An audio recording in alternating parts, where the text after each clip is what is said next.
Здравствуйте, смотрите в сегодняшнем выпуске. Президент Туркменистана принимает участие в саммите БРИКС в Казани. В Ашхабаде завершился первый день работы международной конференции «Нефть и газ Туркменистана-2024». Программа Дней культуры Армении в Туркменистане и другие новости. Сегодня, во второй день своего рабочего визита в Татарстан, президент Сердар Бердымухамедов в качестве почетного гостя принимает участие в проходящем в Казани 16-м саммите БРИКС. Как сообщает АДХ, утром президент Сердар Бердымухамедов направился к месту проведения форума высокого уровня Международному выставочному центру «Казань-Экспо». После совместного фотографирования главы делегаций свыше 30 зарубежных государств, руководители международных организаций, в том числе ООН, ШОС и СНГ, а также президент Нового банка развития, приняли участие в пленарном заседании 16-го саммита БРИКС в формате Outreach БРИКС+. Президент Туркменистана Сердар Бердымухамедов освободил Ахмета Гурбанова от должности заместителя хакима Ахалского вилаята. Президент Туркменистана Сердар Бердымухамедов направил искренние поздравления и наилучшие пожелания генеральному секретарю Организации Объединенных Наций Антониу Гутерришу по случаю Дня ООН. В своем послании глава государства отметил важность многопланового и долгосрочного сотрудничества с ООН, подчеркнув его стратегическое значение для внешней политики Туркменистана. Первый день 29-й международной конференции и выставки «Нефть и газ Туркменистана-2024» подошел к концу.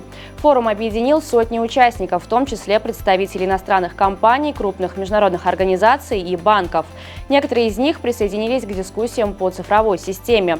Гости были ознакомлены с презентациями, посвященными формированию стратегии будущего международной, региональной и отечественной индустрии ТЭК, а также с обзорными аналитическими материалами о положении дел на нефтяном рынке мира, маркетинговых стратегиях в данной сфере. В Туркменистане с 27 по 29 октября пройдут Дни армянской культуры. Центральным событием открытия станет выступление государственного ансамбля песни и пляски Армении имени Татула Алтуняна во дворце Мукамов Государственного культурного центра Туркменистана.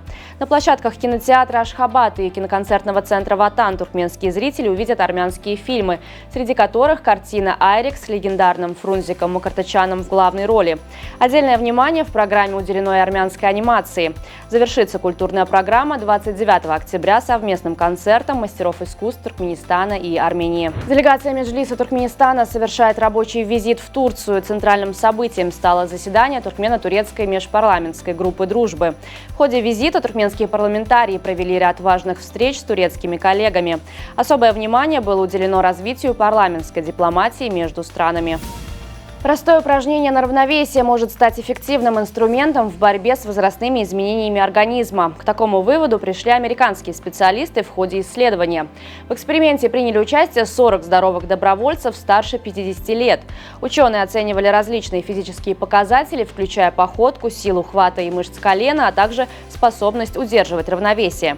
Для поддержания молодости тела ученые рекомендуют простое ежедневное упражнение – стоять поочередно на каждой ноге по 30 секунд.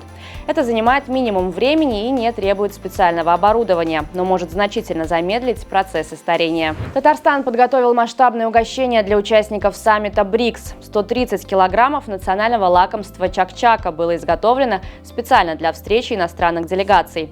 Традиционный десерт разделили на 65 порций. Церемония встречи высоких гостей проходила в Казанском аэропорту, где глава республики Рустам Минниханов лично приветствовал прибывающих лидеров государств.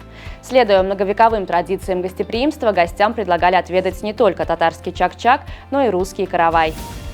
Туркменский спортсмен Рахмет Таганов завоевал серебряную медаль на чемпионате мира по джиу-джитсу, который проходит в греческом Ираклионе. Турнир по джиу-джитсу в этом году стал уникальным событием, так как впервые в истории этого вида спорта соревнования всех возрастных групп проходят в одной стране.